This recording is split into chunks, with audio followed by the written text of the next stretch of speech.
ये वीडियो काफ़ी सारे डिमांड के ऊपर बनाई जा रही है। अगर आप कंफ्यूज है होंडा एसपी 125 लें या फिर एसपी 160 लें तो इस वीडियो में ये सारी कंफ्यूजन आपकी दूर हो जाएगी। काफ़ी सारे लोगों ने डीएम किया हुआ है इन दोनों के बीच में लेकर, तो मैं आपके लिए वीडियो लेकर आया हूँ। काफ़ी पहले मैंने इसके ऊपर वीडियो बनाया हुआ था, लेकिन 2026 में खरीदने के लिए सोचे होंगे तो क्या कुछ कंपनी ऑफर करती है, क्योंकि पहले के मुकाबले में काफ़ी सारे चेंजेस किए गए हैं। प्राइस भी नई देखने को मिल जाती है, हालांकि पहले से थोड़ी सी सस्ती भी आपको देखने को मिल जाएगी क्योंकि जीएसटी 2.0 के बाद प्राइसिंग कम हुई थी। तो आइए देख लेते हैं क्या कुछ आपको इन दोनों मोटरसाइकिल मिल जाता है। 125 लें या फिर 160 लें, सारी कन्फ्यूजन दूर हो जाएगी। सबसे पहले बेसिक पॉइंट से स्टार्ट करेंगे, कौन कौन से वेरिएंट और ऑप्शन मिल जाती है।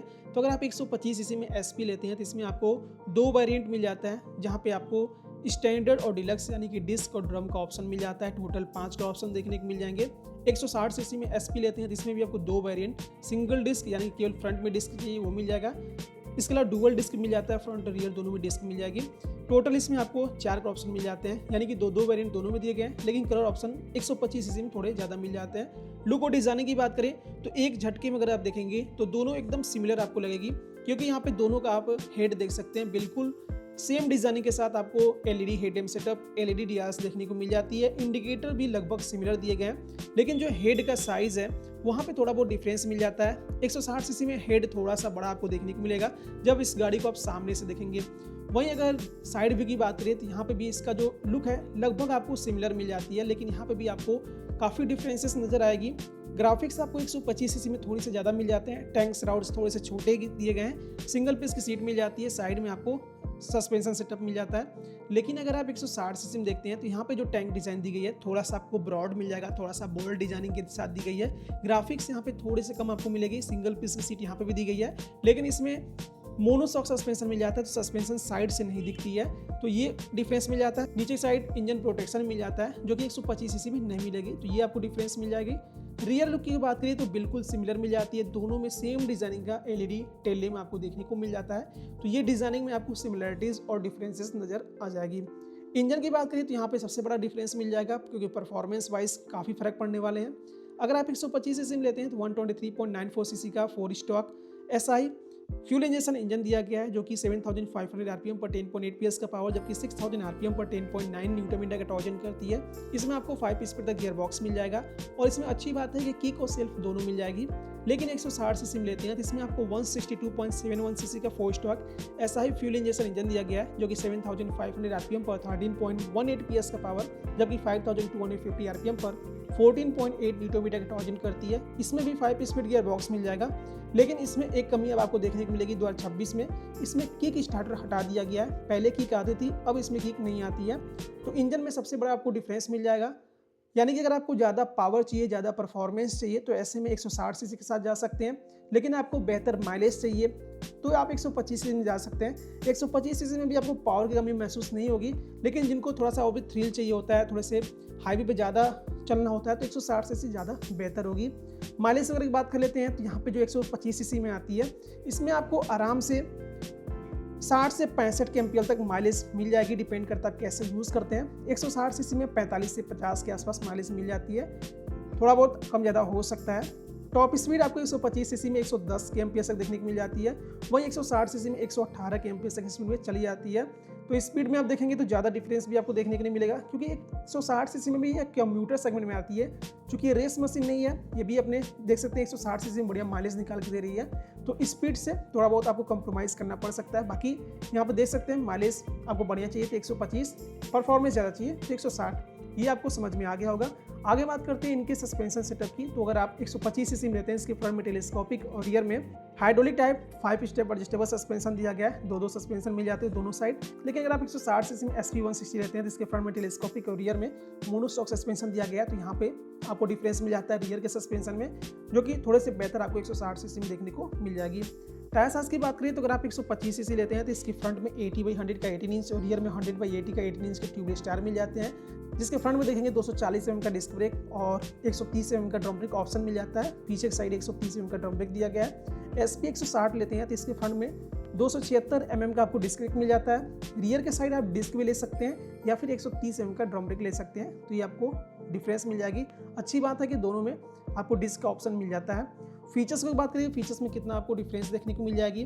अगर आप 125 सीसी लेते हैं तो इसमें आपको केवल CBS मिलता है। हो सकता है कि आगे आने वाले अपडेट में ABS मिल जाए, लेकिन फिलहाल के लिए नहीं मिलता है।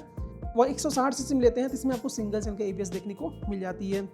वही अगर आप 125 सीसी लेते हैं तो इसमें LED हेडलैम्प के साथ LED DRS दिया गया है। 160 सीसी में भी LED हेडलैम्प के साथ LED DRS मिल जाती है। 125 सीसी SP में TFT स्क्रीन मिल जाता है, जहाँ पे टर्न बाय टर्न नेविगेशन भी देखने को मिल जाएगी, यानी कि कनेक्टिविटी फीचर के साथ मिल जाती है। बहुत सारी इन्फॉर्मेशन इसके डिस्प्ले में मिल जाती है। मैंने इसके ऊपर कई सारे वीडियोस बनाए हुए हैं, तो चाहकर आप चाहें तो डिटेल में देख सकते हैं डिस्प्ले कैसे यूज़ वगैरह करते हैं। साथ ही साथ 160 सीसी में भी सेम डिस्प्ले मिल जाता है, जहाँ पे TFT स्क्रीन मिल जाएगी, कनेक्टिविटी फीचर दी गई है, टर्न बाय टर्न नेविगेशन दिया गया है। तमाम फीचर्स यहाँ पर भी देखने को मिल जाती है। डिस्प्ले बिल्कुल सेम मिल जाएगा दोनों मॉडल्स में। 125 सीसी लेंगे तो इसमें Type-C पोर्ट मिल जाता है, जहाँ से स्मार्टफोन को चार्ज कर सकते हैं। 160 सीसी में भी आपको Type-C पोर्ट मिल जाता है, जहाँ से अपने स्मार्टफोन को चार्ज कर सकते हैं।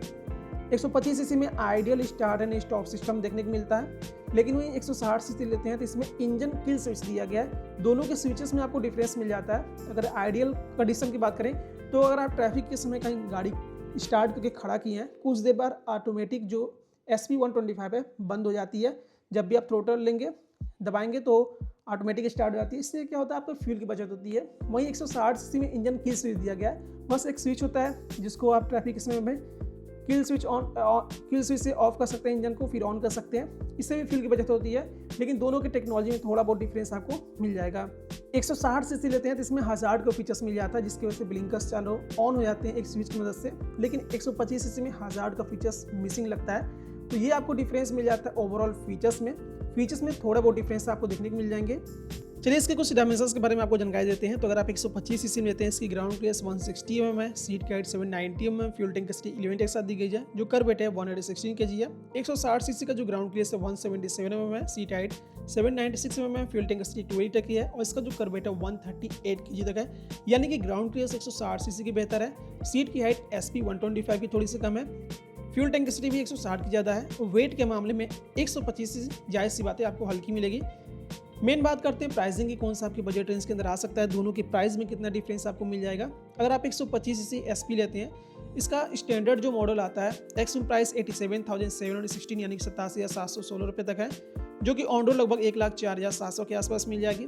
डिलक्स मॉडल साथ लेते हैं 95,303 यानी 95,303 रुपये तक एक्चुअल प्राइस है, जो कि लगभग 1,12,700 के आसपास मिल जाएगी। वहीं 160 सीसी में आते हैं तो यहाँ पे आपको सिंगल डिस्क मिल जाता है ऑप्शन बेस मॉडल, यानी कि 1,15,935 रुपये के एक्सम प्राइस मिल जाएगी, जो कि ऑन रोड लगभग 1,39,300 के आसपास चली जाती है। लेकिन डुअल डिस्क के साथ लेते हैं एक्सम प्राइस 1,21,445 यानी कि 1,21,445 रुपये तक है, जो कि ऑन रोड लगभग 1,45,400 के आसपास चली जाएगी। और यहाँ जो भी मैं प्राइसिंग बता रहा हूँ ये उत्तर प्रदेश का प्राइसिंग है कि अगर आप किसी और भी स्टेट से बिलोंग कर रहे होंगे प्राइसिंग थोड़ा सा ज़्यादा या भी कम हो सकता है, लेकिन बजट इतना आपके पास होना चाहिए इनको खरीदने के लिए। दोनों के प्राइस में डिफरेंस की अगर बात करें तो यहाँ पे डिस्क के प्राइस से कंपेयर करते हैं अगर आपको डिस्क चाहिए तो, क्योंकि ड्रम ब्रेक वेरिएंट SP125 काफ़ी सस्ती है तो उससे कंपेरिजन नहीं बनता है, डिस्क के साथ बनता है, क्योंकि डिस्क के साथ आपको कनेक्टिविटी भी देखने को मिल जाती है। तो दोनों के प्राइसिंग में लगभग आप देखेंगे तो 20,000 का प्राइस का डिफरेंस मिल जाता है, यानी कि 125 सीसी SP और 160 सीसी SP में टोटल 20,000 का आपको डिफरेंस मोटा मोटी देखने को मिल जाती है। यानी कि अगर अपने 20,000 रुपये तक बचाना चाहते हैं, ज़्यादा बड़ी सीसी की मोटरसाइकिल नहीं चाहते हैं, तो 125 सीसी SP के साथ जा सकते हैं, जहाँ पे डेली कम्यूट के लिए अच्छा ऑप्शन देखने को मिल जाता है।